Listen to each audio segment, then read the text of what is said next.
I'm Susan Miller. I'm with Santa Fe College in Gainesville, Florida, and I will be discussing the importance of spending time with your students as soon as you give them an assignment.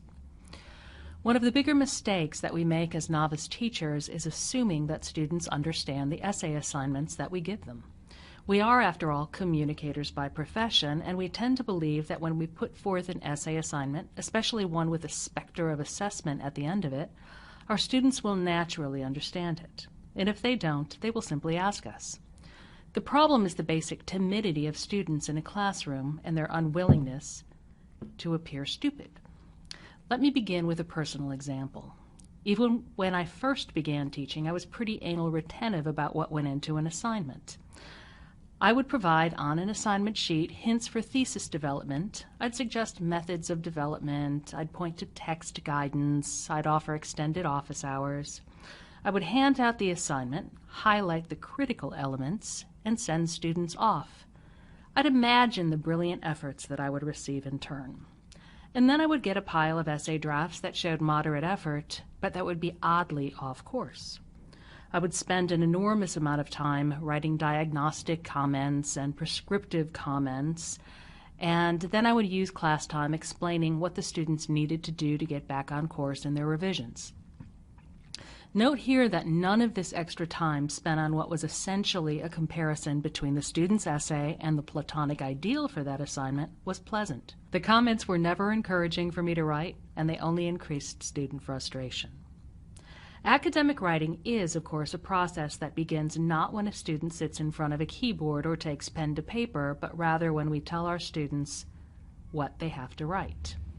How could I have saved those wasted hours? By assuming from the start that how my students read my assignments, if, of course, they read the assignments, is not how I intended them to be read. My intention here is not to launch into a discussion of the political imbalance that exists within the classroom dynamic or to decry the attention deficit pandemic, but to offer a simple no-brainer solution that will keep your students from squandering time as they write and that will save you hours of grading off-course essays along with the frustration that such grading brings. Invest time in that critical moment when you first give the assignment out. In a classroom, I generally give students about 3 minutes to read the assignment. I ask them to visualize their writing process, from finding a thesis to gathering textual or personal evidence to crafting and revising a draft.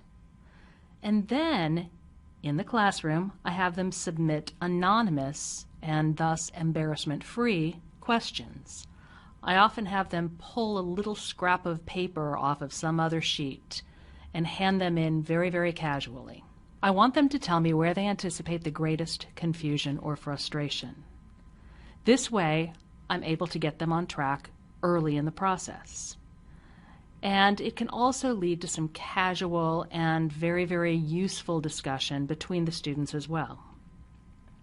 Note that when I provide the assignment online, I ask students to post the same questions to a discussion board. And there too I can comment on them, and there too they can engage in student-to-student discussion about what they see as their weakness and what they see as their strength. This process can take as little as 10 minutes within a classroom, and that small time investment can pay back hours both to writers and to those of us whose task it is to assess what those writers have produced.